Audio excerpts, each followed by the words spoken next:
Well, this time of year, we don't know if it's mold or if it's allergies or what's making us sneeze. But we have humidity, we have thunderstorms, we have houses that have been under cloudy wetness for weeks and months at a time. And I thought it'd be a fantastic time of the year to interview our next guest, Michael Rubino. Michael is an author. He is the mold medic. Good morning, sir. How are you? I'm doing well, Alex. Thanks for having me. How are you? I'm fantastic, sir. I'm fantastic. I'm glad we could finally get together. We've both been going 100 different directions, and we finally got here. So we have got the time of year when we have all this moisture in our homes, and I've always told people that the first time we started building houses with roofs on them, or caves, whatever it was, we created the perfect mold factories. And when we put central air and heat, or primarily central air, or really probably any kind of plumbing in a house, we created an even better mold factory. And so now we get to have experts like you that tell us exactly what the problem is and how to fix it. So you deal primarily with homeowners? I deal primarily with homeowners. Yeah. I mean, the main situation is typically the people that I deal with, they call me once they're sick. And so that's kind of why I got the name the mold medic, right? They're not feeling well, and we look at their environment as the cause of it. And we're trying to figure out what the source areas are, what the problems are, and how to resolve it so that they're no longer really impacting the environment. Now, this mold thing can get pretty serious with people. It can actually get in their system. Talk to us a little bit about how that happens. Yeah, so what's crazy about mold is I look at it like a weed. It's the perfect analogy, right? Weeds actually produce seeds that get into the air, similar to mold colonies. Mold colonies produce what's called spores. These spores are microscopic. You can't actually see them. And so they circulate around the house. They're entering your body, you're breathing it in, and that's typically how someone gets sick, right? They're breathing in all this particulate. Um, Typically in large volumes, when you have a mold problem, it's just producing so much in the air at a rapid pace that the opportunity for it to enter your body is there. The real dangers with mold too is if you go on the American Lung Association's website, for instance, it's going to tell you that anything smaller than 10 micrometers, which molds happens to be between 2 and 4, just as a frame of reference there, anything smaller than 10 micrometers, the real danger to the human body is it passes right through the respiratory tract. Now, the respiratory tract is the system, the self-defense mechanism, if you will, that blocks these particulate from coming into the body. And so mold is so small, it bypasses that self-defense mechanism, passes right through the respiratory tract, and immediately enters the bloodstream. And so, again, it's being it microscopic. It's like this silent thing. You can't see it. You definitely don't know it's there unless you visibly see something on a wall or something in that regard. And so it's entering the body. It's making you not feel well. And typically you go to 3 to 4 doctors before you realize that, hey, it could be potentially the air quality. So when we're talking about mold spores, and we're talking about inside and outside, so even if you're out in the yard, if you're outdoors, you're breathing in mold spores as well. Of course. And so I guess some people just react differently than others. It's like an allergic reaction to it. Would that be accurate? Yeah, and I think also too, there's a lot more volume of air outside than there is inside, right? So if you have a concentration of mold actively growing in your home, producing these mold spores, likely you're breathing in more mold per cubic meter, if you will, than you will outdoors. So you have the two compounds, right? You have more mold potentially growing inside at a larger volume that's entering the body, but then you also have certain people that are not detoxifying the same way as others. We estimate that about a third of the population is not detoxifying mold out of their systems or other indoor pathogens out of their systems, as well as the other 67%. So, when you take a look at that, it's really no secret that certain people are sensitive to mold. There's actually a gene that they call the mold gene, and it actually is the HLA-DR gene.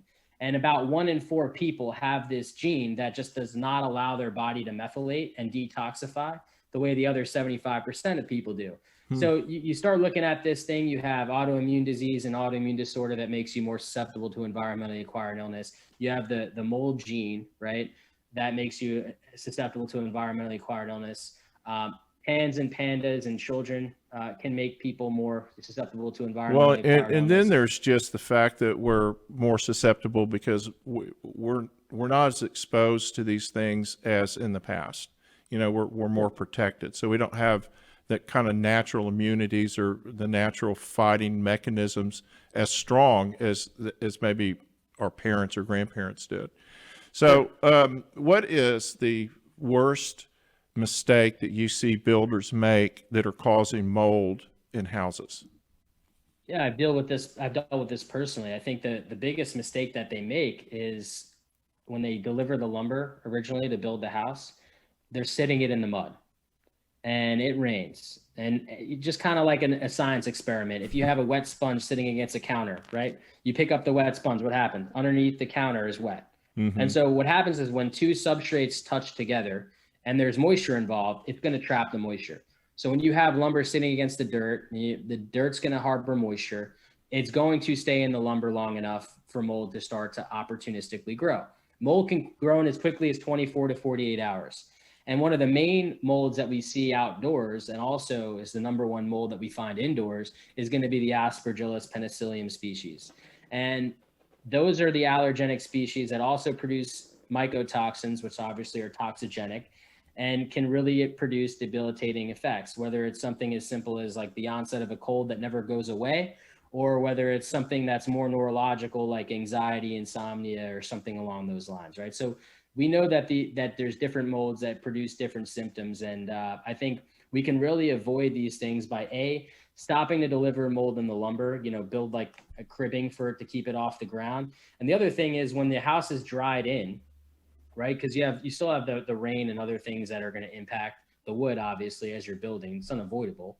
But once it's dried in, you can definitely treat for mold to remove the mold, any potential mold that's there, before you start bringing in insulation and drywall. You do those two things, you'll be surprised at how much we solve this problem. And a lot of builders have done that. It became a big, really a part of the process in the 90s when this became, and I believe that a lot of our mold issues with our houses, particularly starting in the 90s when it was getting really bad, is because we were building them so much tighter. And we had to adjust the systems to work with the house. Plus, some of the building practices just weren't good and needed to be updated. And I think for the most part have. And so the builders had to learn about mold as well, which was a big, learning process for us. And so we have this thing that we hear about always, which is black mold. Is it Scotchy virus? Yeah. And that's supposed to be the killer mold. Is it? Well, it's a toxigenic mold, right? So that's why they call it the killer mold. There was a lot of cases that are still, kind of in the crosshairs of who's right or who's wrong. But you had this famous case in the 90s in Cleveland where you had a lot of infants that were unfortunately exposed to Stachybotrys, where they felt that it could have been the cause of certain infants dying in that particular facility. And, that's still being contested today. I think where we are in the medical community, I think we're still in that 20 to 50 year stage of studying all the different types of mold. And by the way, there's 100,000 different species of mold. So we have a lot of studying to do and catch up on. I kind of look at this as like, when we smoke cigarettes, and obviously some people still do today, but there was this 50-year span of like, cigarettes are good for you. I don't see any reason why you shouldn't smoke. As a matter of fact, you can search on Google right now and type in Camel Doctor cigarette ad, and you'll find actual doctors that were advertising for Camel cigarettes. Hey, my doctor right? when I was a kid was a chain smoker in his office. 50 years, right, it took us 50 years to say, hey, cigarettes are not great. So I look at this as like we're in the 20 to 50 year cycle of mold. Like we're starting to wake up and say mold is a problem, but we haven't really solved all of the problems around mold, what to do with it, and how to deal with it if it is a problem. So we're still kind of new in this cycle, I think. Well, I mean, yeah, it takes time to get it all worked out, and there's a lot of cost involved. There's a lot of angst involved, and we've all experienced that in the last 20 years. But we're getting better at it. There's Yeah. now what is, besides the fact that you just start sneezing or you have green stuff growing on your earlobes, what is the best way for a homeowner to know they've got a mold problem? Well, I mean, a lot of the symptoms that people complain about are going to be chronic fatigue, memory, brain fog, memory loss. Again, the onset of a cold that never quite goes away, allergy-like symptoms, joint pain, stomach pains. The problem with this is, as I name things off, right, the first thing that goes through my head is like, this sounds like so many other things. How do we actually correlate this? And so the best way to know is to kind of trace things back, right? So what I say is, if you started getting sick and you just had a water event happen, or you noticed a leak, that could be it. Check it out. If you just moved into a new place from another place and all of a sudden started getting sick, ever since I moved into this new place, it's probably a good idea to check your air quality. Mm-hmm. There's also some cool tips and tricks that I give. For instance, go over to your toilet tank, lift open the lid, flip it over. If you see mold growing on the underside of the toilet tank, or if you see mold growing inside the toilet tank, it's a pretty good idea that you have mold somewhere in the house that's producing enough volume to actually opportunistically get inside that toilet tank. If you've got a shower curtain, if you've got a shower curtain in your house, you have the perfect petri dish for mold. Trust me, just like my multicolored shower curtain that used to be white. Is there a way to test? Is there an air quality? Now, my friend Caroline Blazowski, the healthy home expert, and Yes. you may know Caroline. I do. She has some devices that you can put in your house that constantly test your air quality and help you find out if there's pathogens in the air. Besides buying one of those, are you recommending that you just look and see if you can physically see it? Well, I think as the first line of defense, right? Look if you see those coffee-like stains, right? That we've all seen in our office buildings, or sometimes in our homes when we have a leak, around walls or ceilings, right? Those coffee-like stains, that's evidence that there's water intruding somewhere. That's obviously a good sign. And then also a musty odor, right? If you smell a musty odor, it's typically, evidence that there's water intrusion going on somewhere. And, it could be happening in between the wall cavity. So you may not see it. It may not made its way all the way through the drywall, but it could be there. And so once you have that musty odor, getting someone, like Caroline out to do a mold inspection, or ordering one of her kits and doing an inspection, I think would be a good idea to identify if there is potentially mold growing and where it's growing, so that you can actually open up the right spot and fix it once and for all, and find out what's causing the water intrusion. Because as we know, these seeds, these spores, they don't actually start growing and colonizing without a source of water, just like weeds, right? They need water and soil to start to grow into more weeds. It needs water and cellulose. Mold, it's fixed. Let's talk about your book. Yes. You've got a book, the Mold Medic. The Mold Medic. Yeah. Tell us about it. I like the Mold Mechanic, though, too, that you were about to say. That's a great name. I don't know why I keep saying that. It's on Amazon. It's $8. It's a heck. That's the Kindle price. That's a heck of a deal. And this is just primarily about mold removal. Yes. So that's my background. And I've been in the construction industry for a long time. My dad's been a contractor my entire life, so I've been exposed to construction since I'm 5. So my background is actually removing it, doing the rolling up your sleeves and doing the hard work to remove it, to find out what's causing the opportunity for it to grow in the first place, and getting everything repaired. And so what I've noticed is, and the reason why I wrote this book, is I've noticed that the restoration industry, the mold remediation industry as a whole, has been missing some of the scientific aspects of mold removal.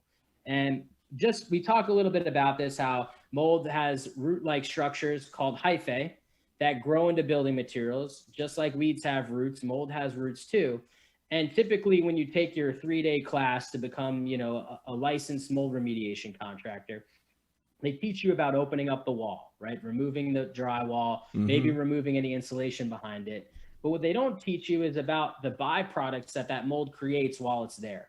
It doesn't tell you that you need to clean the place to remove all these seeds that the mold's been producing, because the more seeds you have in your environment, they get into your body, right? They get into your breathing zone. That's how they get in. That's how it's what starts to produce these symptoms. And B, they also opportunistically, when they're there, anytime you have a source of moisture or water, they're going to start to grow pretty rapidly because there's an abundance of them in your environment. Mm-hmm. So it's important to do a cleaning protocol when you have mold somewhere. That's part of the industry that's missing, as well as that some species of mold produce mycotoxins, another toxic byproduct of mold. And so again, that is just a chemical residue that enters the environment. You want to remove that residue, to make sure it's not impacting you or your loved ones. So I think that's part of the process that we've been missing. And when I started dialing in and seeing and helping people who are sensitive to mold, I realized that, I needed to write this out and get the information out there so that other people can have similar success.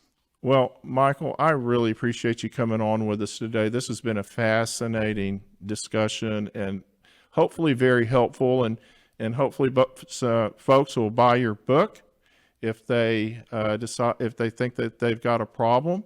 And we really appreciate you coming on to Remodel Revolution with us. Thank you so much. Thanks so much for having me. It's been great. We'll do it again soon. Thank you so much. Take care. Hey, don't forget to follow us on all your social media, like us on Facebook, subscribe and share on YouTube, and check us out on all your social media platforms. Don't forget to watch Remodel Revolution on your smart TV, on Texas Weather Tracker TV, on Roku, Android, Apple, and Amazon TV, Sundays at 1 and 3 p.m. Central Standard Time.